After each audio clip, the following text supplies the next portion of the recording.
नमस्कार, मैं हूं पवन त्यागी। मोदी की कैबिनेट का विस्तार होने वाला है और यह विस्तार आपको बता दूं, मकर संक्रांति के दिन संभावना जताई जा रही है कि जब बजट सत्र प्रस्तुत होगा, इसी बीच में यह कैबिनेट का विस्तार होगा और कुछ ऐसे मंत्रियों को सफाया कर दिया जाएगा जो अभी तक काम नहीं कर पाए हैं। वो अपने मंत्रालय में भारतीय जनता पार्टी का जो घोषणा पत्र था उस पर अधिक काम नहीं कर पाए, ऐसे लोगों को बाहर का रास्ता दिखाया जा सकता है। सूत्रों के हवाले से जो खबर आई है वो ये है कि जितने भी मंत्री मोदी कैबिनेट में आज की डेट में हैं, उन सबको एक 10 बिंदु का फॉर्मेट दिया गया है और उस फॉर्मेट में उनसे जानकारी मांगी है कि आप जब से मंत्री हैं तब से आपके मंत्रालय ने कौन कौन से काम किए हैं, क्या इसमें भारतीय जनता पार्टी का जो घोषणा पत्र था उसमें शामिल कोई बिंदु आपने पूरा किया है, जमीन पर उसको कितना उतारा है, कितना प्रोग्रेस आपके द्वारा हुई है। तो प्रोग्रेस रिपोर्ट मांगी गई है और ये प्रोग्रेस रिपोर्ट के आधार पे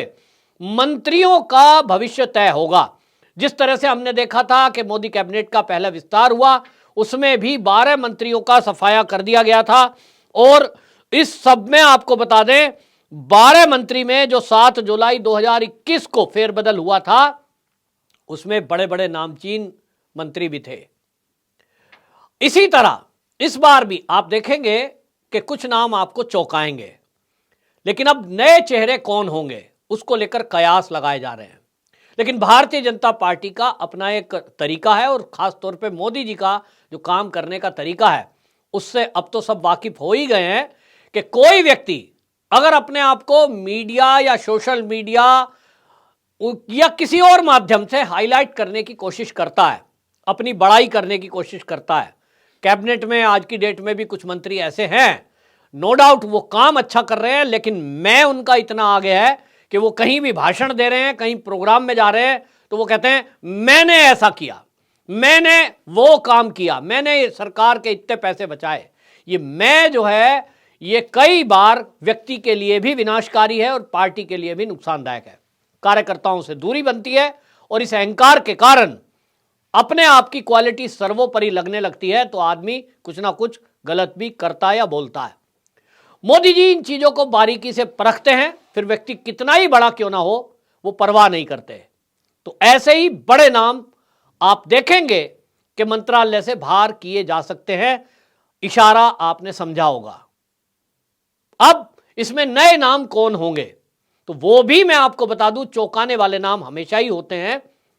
अब इसमें युवा चेहराओं को जगह दी जाएगी और आने वाले समय में आप देखें कि 10 राज्यों के चुनाव हैं। अभी हाल ही में गुजरात में अच्छी खासी जीत हुई है और इस जीत के बाद गुजरात से भी कुछ चेहरे इसमें शामिल किए जाएंगे। इसी तरह जो खबर है उसमें एकनाथ शिंदे गुट के जो शिवसेना है उनके एक राज्य मंत्री का दर्जा और एक कैबिनेट मंत्री, 2 सांसदों को यह जिम्मेदारी दी जा सकती है। महाराष्ट्र में चुनाव होने हैं कुछ दिन बाद, लेकिन अभी फिलहाल बीएमसी का चुनाव है और जिस तरह से एकनाथ शिंदे ने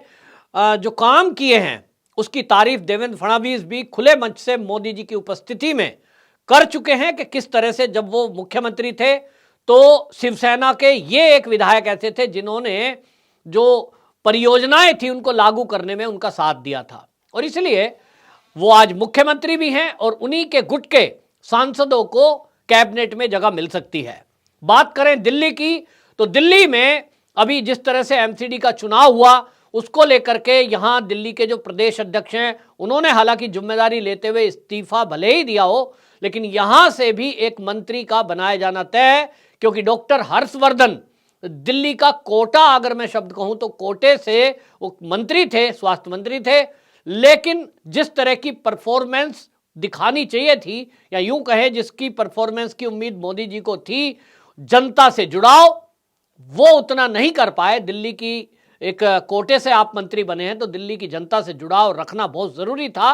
वो करने में शायद वो विफल रहे। अब एक डॉक्टर भी हैं पेशे से, कहीं एक लेवल रहता है व्यक्ति का, लेकिन अब एक चेहरा खोजा गया है और जो सूत्र हैं उन सूत्रों के हवाले से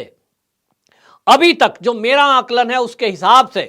मैं कह सकता हूं कि गौतम गंभीर वो नया चेहरा हो सकते हैं जिनको मोदी की कैबिनेट में जगह मिल सकती है, क्योंकि गौतम गंभीर का खास तौर पर आपने देखा कि दिल्ली एमसीडी चुनाव में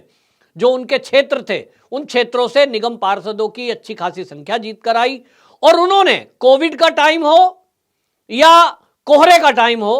या जिस समय प्रदूषण लेवल बढ़ता है उसको लेकर के सजगता दिखाई है, और उन्होंने सांसद होते हुए सांसद निधि के अलावा भी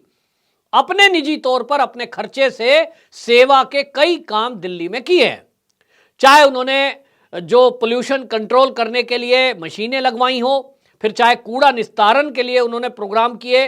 उसी तरह गौतम गंभीर ने गरीबों के लिए फ्री में अन्न देने वाली रसोई उनका संचालन किया। मात्र 1 रुपया देकर के भरपेट भोजन करना, ये गरीबों के लिए जो काम किया ये उन्होंने अपने खुद के पैसे से किया। इसकी काफी तारीफ दिल्ली में हुई थी। एक सीधे सरल व्यक्ति हैं और खिलाड़ी भी हैं, युवा भी हैं, दिल्ली का युवा जुड़ता भी है और पंजाबी कम्युनिटी से आते हैं जो दिल्ली में बहुत बड़ा वोट बैंक है। दूसरा, दिल्ली में जिस तरह से काम इन्होंने किए हैं इसके कारण मेरा मानना यह है कि दिल्ली के कोटे से इस बार गौतम गंभीर को कैबिनेट में जगह दी जा सकती है। जिस तरह से मैंने बात की और बात करूंगा जेपी नड्डा जी की, जो कि भारतीय जनता पार्टी के इस समय अध्यक्ष हैं। अब उनका कार्यकाल असल में खत्म हो रहा है 20 जनवरी को। वापस उनको मंत्री बनाया जा सकता है, उनकी जगह नया अध्यक्ष होगा जो संगठन का अपना एक कार्यशैली है कि लिस्ट है, उसके हिसाब से सीनियरिटी में जो भी सुटेबल होगा उस पर भी विचार मंथन हो चुका है। जेपी नड्डा जी वापस कैबिनेट में बुलाए जा सकते हैं, ये एक सूत्रों की तरफ से खबर है। इसी तरह आपको बताएं कि नॉर्थ ईस्ट को इसमें तरजीह दी जाएगी। नॉर्थ ईस्ट में अभी आपको बता दें जो अगले आने वाले दिनों में चुनाव है उसमें त्रिपुरा, मेघालय, मिजोरम, नागालैंड, तेलंगाना, कर्नाटक, मध्य प्रदेश, छत्तीसगढ़ और राजस्थान, यहां चुनाव है। और इस सबको देखते हुए ये देखा जाएगा कि वहां से जो लोग काम कर रहे हैं अभी भी, ऐसे लोगों को कैबिनेट में जगह देकर उनको काम करने के लिए कहा जाएगा। 2024 के चुनाव के पहले जनता के बीच जाकर भारतीय जनता पार्टी का जो घोषणा पत्र है उसको पूरी तरह से इंप्लीमेंट कराना, ये इन मंत्रियों के एजेंडे में प्राथमिकता में होगा। और इसीलिए वो जो 10 सूत्री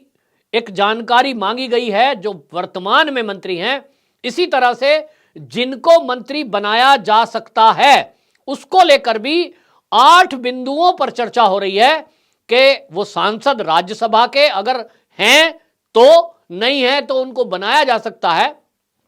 राज्यसभा लोकसभा के जो सांसद हैं उनमें से कौन ऐसा है जो सांसद होते हुए अपने क्षेत्र में लोकप्रिय है, वो जनता की सेवा में लगता है और ईमानदारी से काम करने की उसके अंदर ईमानदारी वाली आदत है। ये सब बिंदुओं के अलावा यह भी देखा जाएगा कि 2024 के चुनाव में कौन ऐसा है जिसको रिपीट किया जा सकता है, उनको टिकट भी दिया जा सके। यहां आपको यह बताएं कि जो कम परफॉर्मेंस वाले मंत्री हैं इस समय उनके नाम पर चर्चा है, और जैसा मोदी जी ने पहले सबको चौंका दिया था, 12 ऐसे मंत्रियों को बाहर किया गया था, अब भी इसी तरह से बताया जा रहा है कि बड़े बड़े मंत्री, 1-2 चेहरे तो ऐसे हैं जिनका नाम सुनकर आप चौंक जाएंगे। बड़ा चेहरा है, कहीं अपने आप को प्रधानमंत्री से या यूं कहें प्रधानमंत्री कैंडिडेट वो अपने आप को मानने लगे थे, और मीडिया में चर्चा स्पेशली चलवाई जाती है तो मीडिया में चर्चा चली, लेकिन उनका जो अहंकार है उसके कारण उनको संसदीय दल का नेता बनाने से भी अलग किया गया था। और अब नंबर अगला है तो मोदी जी की कैबिनेट का विस्तार। इसमें आप देखेंगे कि यहां हिमाचल में जिस तरह की हार हुई, इस तरह केंद्र की इतनी योजना और सबके बावजूद वहां गुटबाजी हुई, इसका खामियाजा भी संगठन और कैबिनेट के मंत्री, इसके ऊपर पड़ना निश्चित रूप से तय है। संगठन की बात करें तो संगठन में भी फेरबदल होगा, और भारतीय जनता पार्टी संगठन, उसमें संघ परिवार के लोग बैठकर के इस चिंतन मनन में लगे हुए हैं कि किस व्यक्ति का ट्रांसफर कहां किया जाए, क्योंकि इस समय जो बड़ा लक्ष्य है वो इन 10 राज्यों के चुनाव के साथ साथ 2024 का लोकसभा चुनाव है और उसी को ध्यान में रखते हुए मोदी सरकार की ये जो कैबिनेट का विस्तार है या परिवर्तन है कहिए, ये किया जाना है। इसके साथ साथ जो 10 राज्यों के चुनाव होने हैं उसको लेकर के सभाएं की जा रही हैं। और जिस नॉर्थ ईस्ट में अभी तक भारतीय जनता पार्टी अछूती रहती थी, आज आप देखेंगे कि उस नॉर्थ ईस्ट में भारतीय जनता पार्टी की लोकप्रियता इस कदर बढ़ रही है कि जब भी जहां चुनाव हो रहा है, चाहे वो नगर निकाय का चुनाव होता है, ग्राम सभा का चुनाव होता है, Bharatiya Janata party north east में आज कामयाब होने में सफल रही है। तो नॉर्थ ईस्ट को भी प्रतिनिधित्व इसमें दिया जाएगा। पश्चिम बंगाल से भी इसमें एक नाम शामिल हो सकता है। कुल मिलाकर के ये जो कैबिनेट है, इस कैबिनेट में पहले भी मोदी जी ने बता दिया और जता दिया था कि जो काम करेगा वो साथ रहेगा और जो काम नहीं करेगा खाली नामदार रहेगा। ऐसे नामदारों की भारतीय जनता पार्टी में और कम से कम मोदी की टीम में जरूरत नहीं है। कई ऐसे नामदार आपको बाहर जाते दिखाई देंगे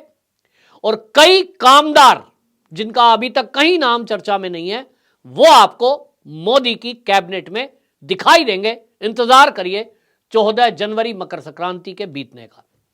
वंदे मातरम।